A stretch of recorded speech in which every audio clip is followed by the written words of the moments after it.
Isang araw, nakuhang pagtripan ni Valencia ang kanyang kamag-aral sapagkat wala siyang magawa. Si Ibis naman na siyang pinagkukunan ng larawan ay walang kaalam-alam sa pinagkagagawa ni Valencia.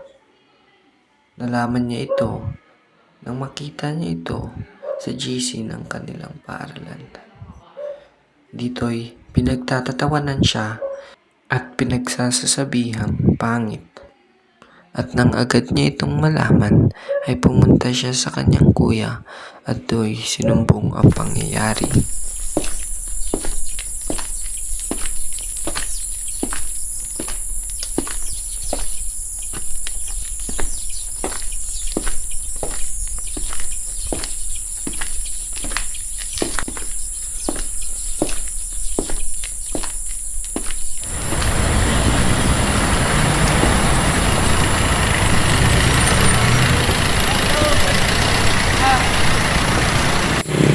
Kuya, pag nabubulit sa amin section, lecture na po tapos sinid sa GC namin. Ito, kuya.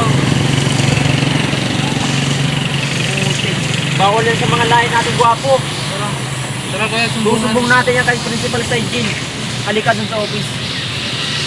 At nang malaman niya ito ng kanyang nakatatandang kapatid, ay agad-agad silang pumunta sa prinsipal ng paaralan.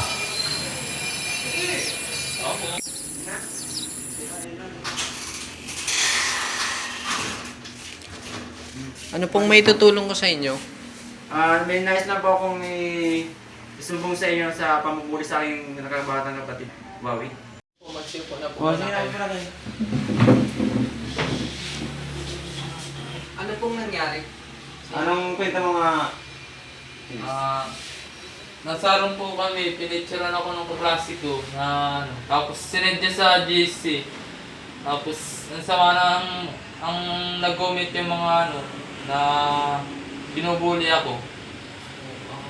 So, ang nangyari is cyberbullying yan. Nabully ka ng iyong kaklase. Classmate.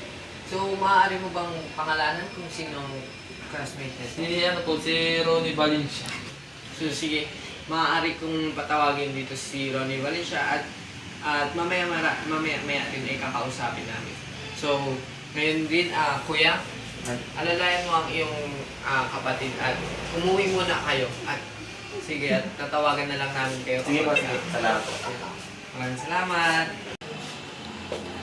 Magandang umaga po. So, Mr. Valencia, kamusta ka? Ayos lang po. So, nabalitaan ko may nagawa ka daw kasalanan. So, ang nagawa mong kasalanan ay nagreklamo sa'yo at ito ay tinatawag na anti-bullying.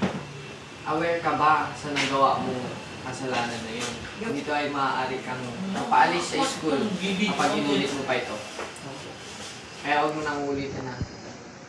So, dahil nga sa nagawa mong kasalanan ay hinahatulan kita ng maglilinis ka ng palikuran ng paaralan ng isang buwan.